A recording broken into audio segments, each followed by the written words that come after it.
Hi, నేను మీ లక్ష్మీనండి. ఈరోజు నేను ఉసిరికాయ నిలువ పచ్చడి పెడుతున్నాను. ఈ పచ్చడి పర్ఫెక్ట్ అయిన కొలతలతో చూపిస్తానండి. ఈ కొలతల ప్రకారంగా పెట్టుకుంటే పచ్చడి చాలా టేస్టీగా ఉంటుంది. ఇవి 2 కేజీల ఉసిరికాయలు వాటర్లో వేసి కడిగి తూడ్చి ఆరబెట్టుకున్న ఉసిరికాయలండి. తడి లేకుండా ఆరబెట్టుకోవాలి. ఇవి నాటుకాయలు. ఇలాగా చిన్న సైజు కాకుండా మరి పెద్ద సైజు కాకుండా ఇలా మీడియంగా ఉన్నాయి. చూసి తెచ్చుకుంటే మనకు పచ్చడి చాలా బాగుంటుంది. ఇవి అక్కడక్కడ మచ్చలు ఉంటే తీసేసుకొని కాటు పెట్టేసుకోవాలి. అన్నీ ఇలా కాటు పెట్టుకుంటే లోపలికి నూనె, ఉప్పు, కారం వెళ్ళి చాలా టేస్టీగా ఉంటుందండి పచ్చడి. వేగేటప్పుడు కూడా లోపల వేగిపోయి బాగుంటాయి. కాటు పెట్టకపోతే పైన ఎగుతాయి, లోపల ఎగదు. ఇలా అన్నీ ఉసిరికాయలన్నీ ఇలా కాటు పెట్టేసుకుందాము. ఇలా కాటు అన్నీ పెట్టేసుకున్న తర్వాత దీనికి కావాల్సిన ఐటమ్స్ చూపిస్తానండి. ఇలా మొత్తం పెట్టేసుకున్నాను ఉసిరికాయలన్నీ. ఇప్పుడు దీనికి కావాల్సినవి కారం. ఇది 1/2 కేజీ కారం అండి. కేజీకి 1/4 కేజీ లేక 1/2 కేజీ కారం. సాల్ట్ కూడా 1/2 కేజీ. మనం నిమ్మరసం ఎక్కువ పోసుకుంటాం, అందుకే సాల్టు కారం కొంచెం ఎక్కువ పడుతుంది. ఇది 200 గ్రాముల నిమ్మరసం. 1 కేజీకి 200 గ్రాములు పోయాలి. ఇంకా 200 గ్రాముల నిమ్మరసం తీసుకోలేదు నేను, నిమ్మకాయలు లేనందుకు. ఈ 12 నిమ్మకాయలతోటి 200 గ్రాములు వెళ్ళింది. ఇంకో 200 గ్రాములు తర్వాత పోసుకుంటాను. ఈ నిమ్మరసం పోసుకుంటే టేస్ట్ బాగుంటుంది. కలర్ సంవత్సరం అంతా కలర్ మారకుండా బాగుంటుందండి. ఊరు కదా, పులుపు పోయడం వల్ల బాగుంటుంది. ఇవి 100 గ్రాముల ఎల్లిపాయలు పొట్టు తీసి పెట్టుకున్నాయి. కేజీకి 50 గ్రాములు లేక. ఆవాలు 100 గ్రాములు, కేజీకి 50 గ్రాములు.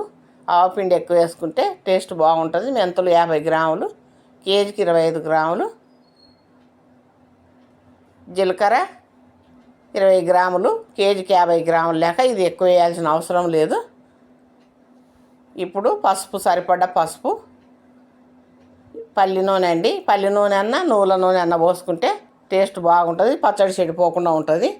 ఇది 1 ప్యాకెట్ నూనె పోసేసి మళ్ళీ 1/2 కేజీ ప్యాకెట్ పోస్తాను. కేజీన్నర నూనె పడుతుంది ఈ 2 కేజీలకు. 1 కేజీకి 3/4 కేజీ లేక. ఇట్లా పోసుకుంటేనే పచ్చడి బాగుంటుంది. పొయ్యి మీద ఒక ప్యాన్ పెట్టి మెంతులు వేయించుకుందాం. ఇవి బాగా కలర్ వచ్చే వరకు వేయించుకోవాలి. ఇలా కలర్ వచ్చాక ఇవి తీసి పక్కన పెట్టేసుకుందాం.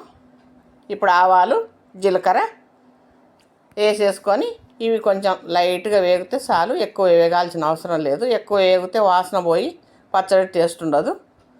ఇవి కూడా మిక్సీ జార్లో పోసేసుకొని మెత్తగా పొడి చేసుకుందాము. ఈ పొడి ఇట్లా మెత్తగా ఉంటే చాలా బాగుంటుంది. ఇలా మెత్తగా చేసుకొని అది పక్కన పెట్టేసి పొయ్యి మీద ఒక బాండి పెట్టి నూనె కాగిన తర్వాత ఉసిరికాయలు బాండి నిండా కాకుండా కొంచెం తక్కువ అయ్యేటట్లు వేసుకొని లైట్ కలర్ వచ్చేటట్టు వేయించుకోవాలి. ఇది ఎక్కువ కలర్ రావద్దు. ఎక్కువ కలర్ వస్తే పచ్చడి గట్టిగా అయిపోతుంది, మనకు బాగుండదు. లైట్ కలర్ వస్తే పచ్చడి బాగుంటుంది. ఇలా అన్నీ వేయించుకున్నాక చూడండి, ఇది మెత్తగా వేగిపోయినవి. అదిగా అలా మెత్తగా ఉంటే చాలు. ఇవన్నీ వేయించుకున్న ఉసిరికాయలు. ఇప్పుడు దీనికి ఆవాలు, జీలకర్ర, మినపప్పు, మిరపకాయలు, కరివేపాకు వేసి కలర్ వచ్చే వరకు వేయించాలి. ఇది ఇలా కలర్ వచ్చిన తర్వాత ఒలిచిపెట్టుకున్న ఎల్లిపాయలు వేసుకొని ఇవి ఎర్రగా వేగాల్సిన అవసరం లేదు. ఇవి కొంచెం లైట్గా వేగితే చాలు. ఇవి ఉట్టి కూడా పచ్చళ్ళు వేసుకోవచ్చు. నేనైతే కొంచెం లైట్గా వేగిస్తాను, బాగుంటుంది అని. ఇవి వేయించింది పక్కన పెట్టేసుకోవాలి. ఇది వేడి తగ్గిన తర్వాత పచ్చళ్ళ కలపాలి. వేడి వీణ కలిపితే పచ్చడి నల్లగా అయిపోతుంది. ఇప్పుడు ఇది తీసి పక్కన పెడదాం. ఇప్పుడు పసుపు, సరిపడ్డ పసుపు వేసేసుకొని సాల్ట్ వేసేసి కలిపేసుకుందాం. ఇలా కలిపేసుకొని ఇప్పుడు ఆవపిండి, కారం ఇవి కూడా వేసేసుకొని ఉసిరికాయలు చితకకుండా నెమ్మదిగా కలుపుకోవాలి. ఇలా నెమ్మదిగా కలుపుకోవాలి. ఇప్పుడు నిమ్మరసం పోసుకుందాం. మిగతా నిమ్మరసం తర్వాత పోసుకుంటానండి. ఇలా నిమ్మరసం పోసుకొని ఈ కాగబెట్టిన నూనె మొత్తం తాలింపు నూనె అంతా పోసేసి బాగా కలిసిపోయేటట్టు నెమ్మదిగా కలుపుకోవాలి. కొంచెం స్పీడ్గా కలిపితే ఇవి ఉసిరికాయలు చితికిపోయి పచ్చడి మనకు అంత బాగుండదు. ఇలా నెమ్మది కలుపుకోవాలి. ఇలా అంతా పచ్చడి అంతా కలుపుకొని ఇలా మొత్తం కలిసిపోయే వరకు చూడండి, ఇట్లా కలుపుకోవాలి. చూడండి ఎంత బాగుందో, కలర్ఫుల్గా, నూనె కూడా బాగుంది కదా. ఇలాగ చేసుకున్న పచ్చడి ఈ కొలతల ప్రకారంగా చేసుకుంటే చాలా టేస్టీగా ఉంటుంది. సంవత్సరం అంతా కలర్ మారకుండా బాగా అదే టేస్ట్గా ఉంటుంది. ఇలా చేసుకొని మీకు వీడియో నచ్చితే లైక్ చేసి సబ్స్క్రైబ్ చేసుకొని షేర్ చేయండి.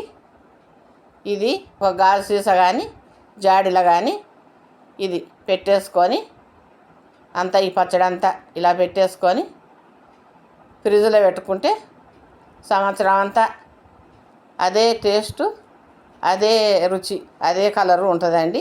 ఇలాగా బాగుంటుంది. ఇలా పెట్టుకోండి మీరు కూడా, కలర్ కూడా మారదు.